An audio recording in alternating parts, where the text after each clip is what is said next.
pretty woman. Driving down the street, pretty woman. Alright, passenger princess for the day. Driving ang tita nyo. Tita ba? Tita ka dyan. Ano order mo? Wala. Bakit? Kasi kahit ako sa'yo, hindi ko lang ito. Hindi ka gutom? Hindi ka gutom, ha? Oh, sure yan, ha? Sarap nito, oh. Busog ka, di ba? Busog lang ako.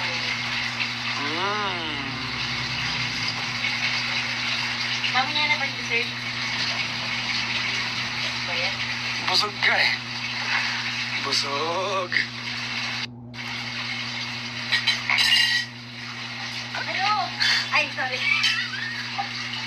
Akala ko busog ka. Hindi naman ko lang. Nauna ka pang kumuha sa akin. Wala, titigman ko lang. Sabi ko na, eh.